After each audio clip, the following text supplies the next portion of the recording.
Joining us now, Randy Hopkins. He's running Utah's 2nd District for United States Congress. Randy, welcome to Rebel Headquarters. Thank you.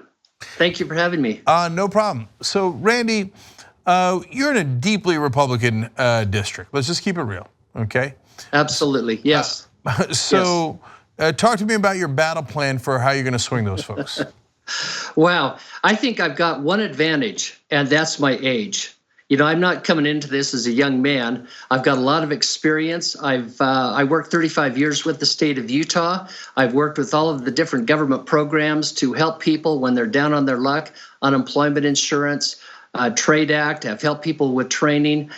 And I think right now, I can help swing some of these older workers who have traditionally voted for Republicans or independents who have voted Republican.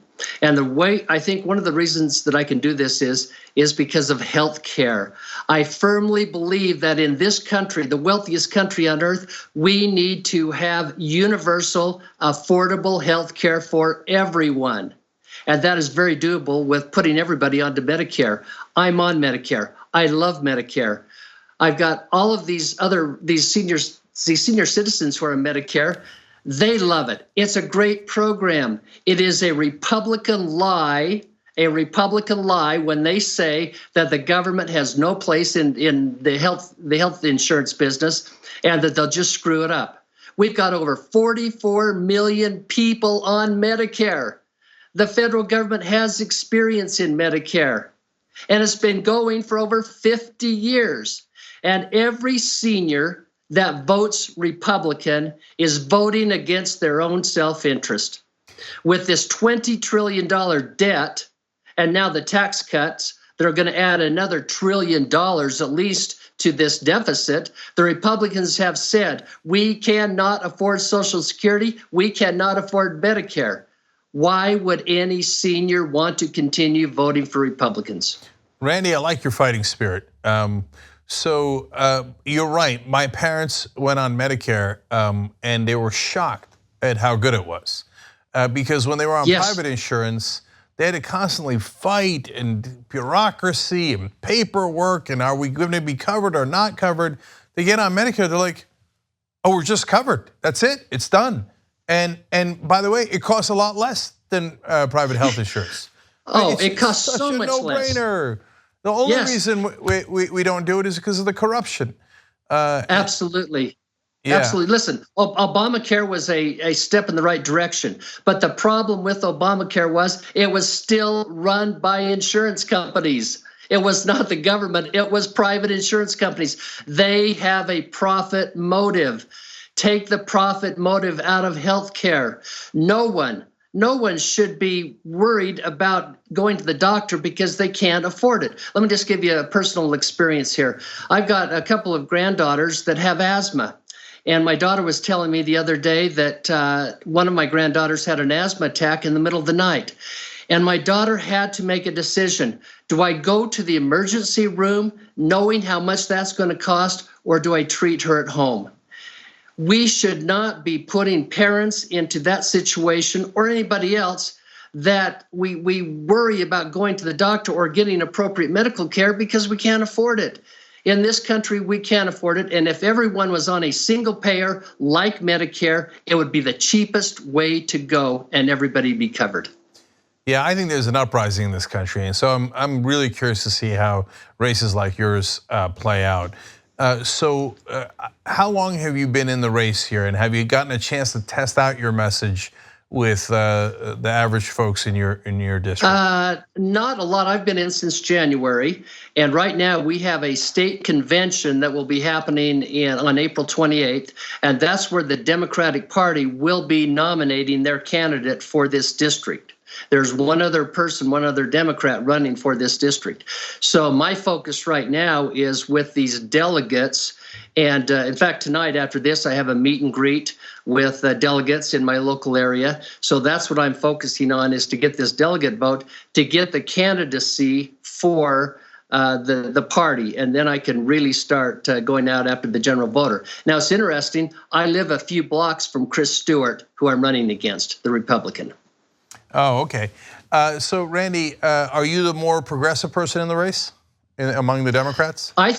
I think we are probably equal in that. Our views on most things are pretty similar, as far as I can tell. Like I say, I think the advantage I've got is the only way a Democrat can win in this district is if they can pull some of the traditional Republican voters, some of the independents who have voted Republican, if they can pull them over. This is the year it can be done.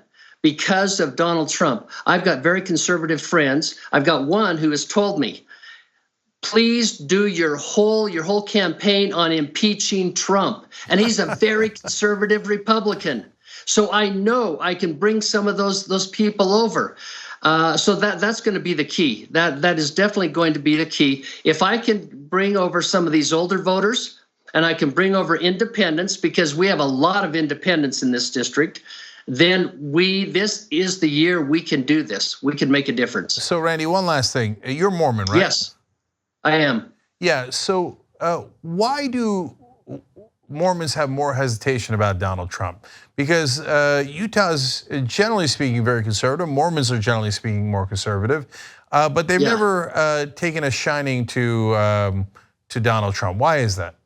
I think a couple of reasons. Surely one of the big reasons is his affairs, his marital affairs. Here's a man who has bragged about groping women, who has bragged about his marital affairs. That is one big reason why the Mormons have some negative feelings towards Trump. And another big reason is the immigration policy. We believe that everybody should be treated with dignity, and human rights should prevail. And I don't know anybody, whether Democrat or Republican, that says we should not secure our borders. But we do not need a wall.